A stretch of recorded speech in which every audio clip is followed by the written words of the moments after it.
Dans cette vidéo, je vais te montrer comment analyser un actif de A à Z de manière simple et mécanique. Et c'est exactement ce dont tu as besoin aujourd'hui pour être rentable. Ok ? Je le sais, aujourd'hui, 95% des traders complexifient beaucoup trop leur trading. C'est ce que je vois à travers tous les messages que vous m'envoyez sur Insta ou encore avec ceux que j'accompagne. Vous avez donc beaucoup trop de concepts en tête et du coup, votre analyse est beaucoup trop complexe. Vous vous perdez lorsque vous regardez un actif. Aujourd'hui, dans cette vidéo, on va essayer de tout effacer. Donc, vous allez ressortir à la fin de cette vidéo avec une vision beaucoup plus claire des marchés. Dès que vous allez arriver sur un actif, vous allez savoir exactement quoi chercher, ce qui va vous permettre de déterminer des conditions à forte probabilité ou bien des conditions où vous allez donc ne surtout pas devoir trader et ça va vous permettre d'améliorer, voilà, comme je vous l'ai dit, grandement votre analyse. Juste avant de commencer, pense à t'abonner et activer la cloche pour pas rater les prochaines vidéos et tu as aussi un lien en description sur lequel tu peux réserver un appel avec moi si tu es vraiment bloqué dans ton trading. Je peux t'aider de manière totalement gratuite évidemment, je n'ai absolument rien à te vendre. On est directement parti, donc ici tu peux voir, je te l'ai décomposé en 4 étapes donc cette analyse et c'est ce qu'on appelle une top-down analysis. C'est une analyse complète de ton actif, de la plus haute time frame, donc du monthly ou encore du weekly, jusqu'à ta prise de position, donc M15, M5 ou encore M1. On va commencer d'abord, il faut que tu comprennes les différentes PDRA qu'on va utiliser dans notre analyse. Donc tu as ici en premier les Fair Value Gap, donc c'est un des deux seuls concepts que j'utilise pour faire mon analyse. Le Fair Value Gap, pour ceux qui ne le savent pas, c'est lorsque j'ai un écart entre deux bougies autour d'une bougie d'expansion, donc au niveau des mèches, et je le trace ici donc avec le point bas de ma première mèche et le point haut de ma troisième mèche. Ici c'est donc une zone sur laquelle je vais pouvoir chercher des retracements, ou c'est donc une zone sur laquelle je vais attendre qu'on l'invalide pour avoir en target le point haut. Et donc tu l'as compris, le deuxième concept qu'on va utiliser, c'est les points hauts et les points bas. Tout simplement, tu as besoin uniquement de ça pour connaître et savoir si un actif a de fortes probabilités ou non d'avoir une bonne volatilité et de délivrer vers les zones que tu as définies. Et ici donc les points hauts, les points bas, c'est des zones qui vont me permettre de définir mes targets lorsque on vient de retracer dans un fair value gap ou comme je te l'ai dit, lorsqu'on l'invalide. Comment reconnaître un point haut ou un point bas? Eh bien c'est tout simplement un endroit où tu vois un changement de sens sur le marché. Ok, donc j'ai ces deux concepts en tête et je peux commencer ma top-down analyse en 4 étapes. Je vais utiliser la méthode ABC. Je te l'ai noté, évidemment, c'est pas forcément un nom que tu vas connaître, c'est vraiment quelque chose que j'ai essayé de créer pour que ce soit beaucoup plus clair pour toi lorsque tu fais ton analyse. Ok, donc évidemment, tu peux, comme à chaque fois, prendre un screen de ce que je t'ai noté à ce niveau-là et ça va te permettre de, lorsque tu vas arriver sur ton graphique, savoir exactement quoi faire. Ok, évidemment, pense à prendre des notes, c'est super important si tu veux retenir n'importe quelle vidéo que tu regardes et surtout, en particulier, celle-ci. Donc ma méthode ABC, elle consiste en quoi? Donc on va utiliser dans cette méthode le principe de la fractalité. La fractalité, c'est quoi? C'est tout simplement le fait d'imbriquer les différentes time frames entre elles pour avoir de fortes probabilités. Si je suis baissier sur mon weekly, sur mon daily, sur mon H4, sur mon H1, j'aurai de fortes probabilités qu'il soit à la baisse. Ok, puisque toutes mes time frames au-dessus sont alignées et c'est exactement ça la fractalité. Et c'est exactement ce qu'on utilise dans ma méthode. Donc ici, tu vas voir qu'à chaque fois, on aura un schéma à identifier et on va devoir l'aligner avec la time frame en dessous. Évidemment, si c'est pas clair, ça va l'être beaucoup plus puisque je vais te montrer un exemple ici sur l'or. T'inquiète pas, à la fin de cette vidéo, tu auras tout compris et ça va vraiment faire sens pour toi. Donc, on est directement parti. Donc ici, tu peux voir ma première case. J'ai un schéma A de PDRA à identifier. Donc pour cette première étape, on va regarder le weekly. Ça va être notre schéma A et on va avoir un schéma de PDRA à identifier. Donc, dans l'actif que je veux analyser, je vais me mettre en weekly et je vais devoir chercher un des deux schémas que tu as ici sous les yeux. Le premier schéma, c'est tout simplement Fair Value Gap vers point bas. Ok, donc ça, c'est le schéma numéro 1. Je vais donc ici sur ce schéma, pour l'exemple, être baissier. Si j'identifie ça, je peux donc confirmer mon schéma en weekly baissier. Si tu n'as pas ce schéma, l'autre schéma que tu vas pouvoir avoir, c'est le schéma numéro 2, Fair Value Gap invalidé vers point haut ou point bas. Comment je sais qu'un Fair Value Gap est invalidé? J'attends qu'on clôture avec un corps par-dessus le Fair Value Gap que je viens de tracer. Évidemment, ces deux schémas-là sont ici notés pour un schéma baissier, mais c'est exactement pareil pour un schéma haussier. Ça va être donc Fair Value Gap haussier, on retrace à l'intérieur et je vais avoir en target le point haut. Et pour le schéma numéro 2, ce serait un Fair Value Gap baissier qui se fait invalider et donc j'aurai en target aussi le point haut. Donc, tu l'as compris, ces deux schémas me permettent simplement d'avoir une target. Lorsqu'on est dans un Fair Value Gap ici, j'ai mon point bas en target, c'est donc un biais baissier confirmé. Si je n'ai pas un de ces deux schémas à ce niveau-là, donc ni le schéma 1 ni le schéma 2, eh bien tout simplement je change d'actif. Ok, je ne traite pas cet actif-là. Les différents schémas qu'on va devoir chercher sur les graphiques. On est donc directement parti, on doit chercher notre schéma A, donc je note ici en weekly schéma A, et je vais devoir chercher un des deux schémas. Ici, tu peux voir donc qu'on a un sweep de ce point haut, puisqu'on clôture par-dessous avec le corps de bougie, donc on fait une longue mèche qui vient prendre le point haut, et ici tu peux voir que j'ai un Fair Value Gap. Qu'est-ce qui se passe? Tu peux voir qu'on clôture avec un corps en dessous de mon Fair Value Gap. Ça me montre donc l'invalidation d'un Fair value gap, j'ai donc en target le point bas. Mon point bas, ça va être ici ce point que j'ai à ce niveau-là, ok? Mais tu peux voir que juste avant, on a aussi encore un fair value gap haussier à ce niveau-là. Donc, étant donné que mon fair value gap ici est invalidé, je vais avoir en premier lieu en target ce fair value gap là, et en second lieu, si on invalide ce fair value gap, tout simplement mon point bas. Donc là, j'ai déterminé mon schéma numéro 1 baissier, et donc je peux prendre une capture à ce niveau-là. Donc je fais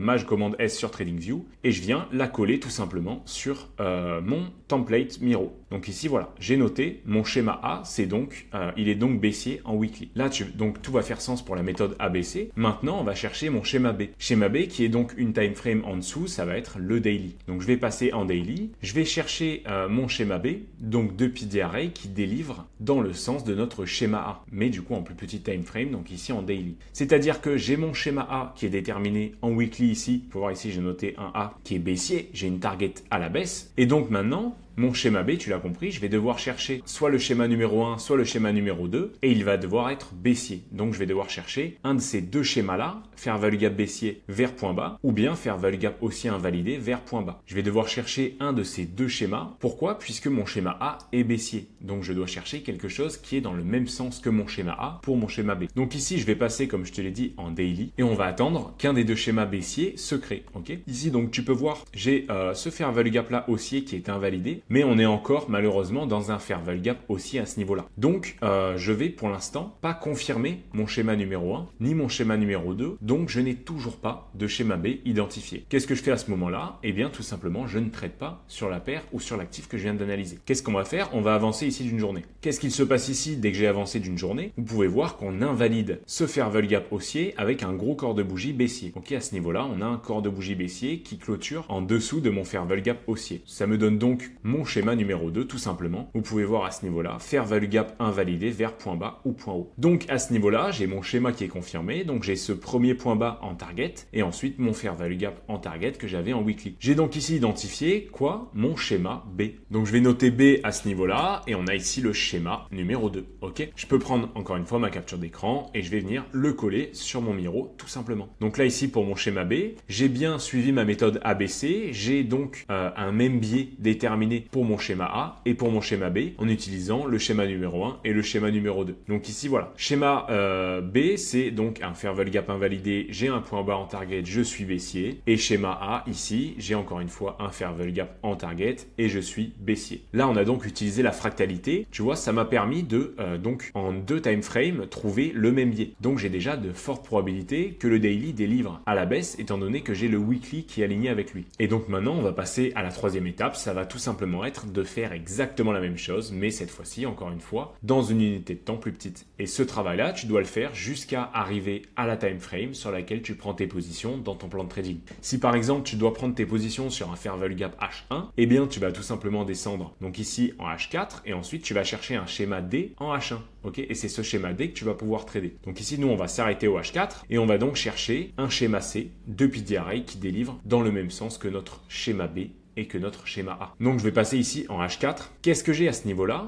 Mon schéma numéro 1, fair value gap baissier vers point bas à ce niveau-là. Donc ici, j'ai identifié mon schéma numéro 1, fair value gap baissier vers point bas. J'ai donc déterminé une target pour ma journée et j'ai déterminé une target pour la time frame que je veux trader. En l'occurrence ici, c'est le fair value gap H4. Je vais donc reprendre mon texte ici et donc pour mon schéma C, j'ai mon schéma numéro 1 et j'ai bien un schéma puisque ici j'ai le schéma numéro 1, fair value gap baissier vers point bas. Et encore une fois, je prends ma capture d'écran et je viens la coller sur mon Miro à ce niveau-là. Donc j'ai déterminé avec toi un fair value gap H4 à forte probabilité. Pourquoi? Puisque ici, tout simplement, il est aligné avec le daily et il est aligné avec le weekly. Donc ce fair value gap a de très très fortes probabilités de tenir et de faire partir le prix à la baisse. Et donc comme tu peux le voir ici, je te l'ai noté, c'est donc ma PD array de prise de position. Si moi dans mon plan je veux trader les fair value gap H4, c'est donc sur ce fair value gap que je vais pouvoir trader. Soit rentrer en position directement avec mon point d'entrée à l'intérieur, soit attendre plus de confirmation en M15, M5 ou encore M1. Et ça va dépendre évidemment de ton plan de trading et des confirmations que tu veux chercher. Si tu n'as pas de confirmation ou si tu n'as pas vraiment de stratégie, tu peux aller checker checker les vidéos sur ma chaîne YouTube où je te montre mes stratégies de day trading, mes stratégies de swing trading, tu auras exactement les points d'entrée, mais c'est pas le but de cette vidéo. Ici, on se concentre vraiment sur l'analyse jusqu'à trouver ta piste d'arrêt importante. Ici donc, ça nous a permis